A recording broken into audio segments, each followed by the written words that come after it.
warahmatullahi wabarakatuh. My name is Naila Sikolaulia. My name is Najwa Sabrina. We're going back to continue our assignment. So let's go to the first question. Can you explain what is meant by a contract and where a contract can arise from?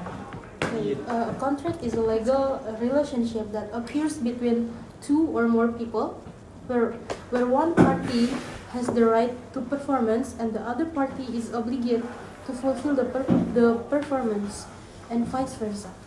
A contract can arise from the first one is agreement, the second one is not from the agreement. Okay, the second question is I want you to explain what is meant by an agreement based on the Article 1320 of the Civil Code. Based on Article 1320 of the Civil Code, the requirements from the validity of agreement are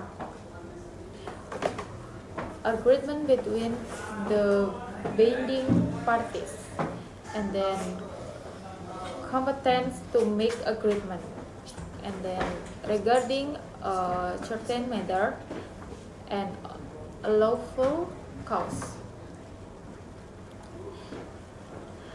Next question. The next question, do you know what is meant by the principle of freedom of contract and the principle of consensualism? Okay, the first is principle of freedom of contract.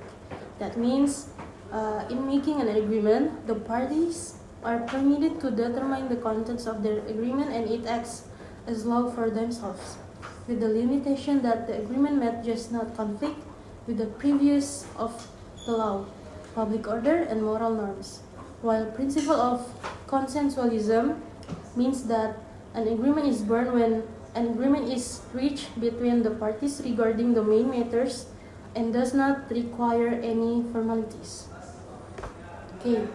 The fourth question is, can you mention the forms of default?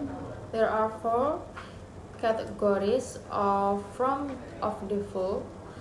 One, not going what was promised to be done, and two, carrying out what was promised but not promised, and three, doing what was promised but late, and four, doing something that according to the agreement is not allowed to be done. The next question. And then next question, what is the difference between an MOU and an agreement? So the first is MOU or Memorandum of Understanding is a preliminary agreement that will be followed and described in another agreement that regulates in more detail and only contains the main points. While agreement is once agreement is made, wherever it's formed, it remains an agreement. And the last is the binding force of a memorandum of understanding has the same status as the ordinary agreement. Okay. So that's it for the assignment 4. Thank you for watching. Assalamualaikum See you on the next assignment. Assalamualaikum warahmatullahi wabarakatuh.